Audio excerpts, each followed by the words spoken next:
Asia কাপের high voltage বা El Clasico ম্যাচে মুখোমুখি হয়েছে ভারত ও পাকিস্তান। আগে ব্যাট করতে নেমে ভালো শুরু করতে পারেনি পাকিস্তান ব্যাটাররা। শাহিনের ক্যামিও ইনিংসে ১৭ রান পেরোয় পাকিস্তানের সংগ্রহ। নির্ধারিত ২০ ওভারে তাদের পুঁজি মাত্র ১২৭ রান। টসে জিতে আগে ব্যাট করার সিদ্ধান্ত নেন পাক অধিনায়ক সালমান আলী আঘা।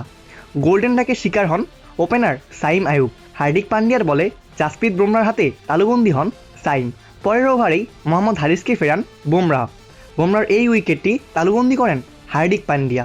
হারিস ৭ করে ফেরেন মাত্র ৫ বলে ৩ রান করে। পাকিস্তানের ৬ রানে নেই ২ উইকেট। পাকিস্তান ৬ রানে ২ উইকেট হারানোর পর ফাকার জামান ও সাহিবজাদা ফারহান ইনিংস মেরামতের চেষ্টা করেন।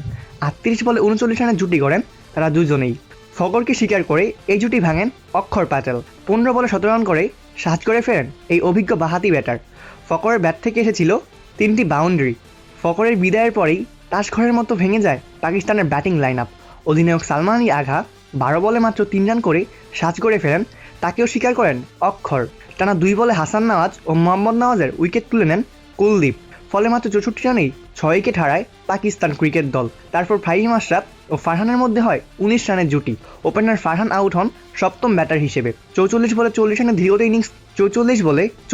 ধীরগতির ইনিংস খেলে আউট হন ফারহান, তাকেও স্বীকার করেন কুলদীপ যাদব। ফারহানের ব্যাট থেকে আসে একটি ৪ ও ৩টি ছক্কার মার। ছক্কা হাঁকাতে গিয়েই বাউন্ডারিতে হার্দিকের হাতে তালুবন্দী হন সাহিবজাদা ফারহান। পরে ব্যাটিংয়ে আসেন শাহিন শাহ আফ্রিদি। শাহিন শাহ আফ্রিদি ব্যাটিংয়ে নেমেই প্রথম বলে ছক্কা হাঁকান কুলদীপ। পরের ওভারে বরুণ চক্রবর্তীকেও ছক্কা হাঁকান শাহিন। ওই ওভারেই ফাহিমকে স্বীকার করেন বরুণ চক্রবর্তী। আরেক টেলেন্ডার সুফিয়ান মুকিমও শাহিনকে সঙ্গ দিয়ে ২ বাউন্ডারি হাঁকান। তবে বুমরার বলে বোল্ড হয়ে যান মুকিম, করেন মাত্র ৬ বলে ১০ রান। শেষ ওভারেও বিশাল ২টি ছক্কা হাঁকান শাহিন। তিনি খেলেন ১৬ বলে ৩৩ রানের টর্নেডো ইনিংস। তার ব্যাট থেকে আসে ৪টি ছক্কা। স্ট্রাইক রেট ছিল তার ২০৬। নির্ধারিত ২০ ওভারে খেলা শেষে পাকিস্তান সংগ্রহ দাঁড় করিয়েছে ৯ উইকেটে ১২৭ রান। অক্ষর স্বীকার করেন ২টি উইকেট এবং কুলদীপ স্বীকার করেন 3টি উইকেট। তারা দুজনেই খরচ করেন মাত্র ১৮ রান। বরুণ তার ৪ ওভারে ২৪ রান দিয়ে তুলে নেন একটি উইকেট। অপূর্ব দাস, প্লেভাস নিউজ।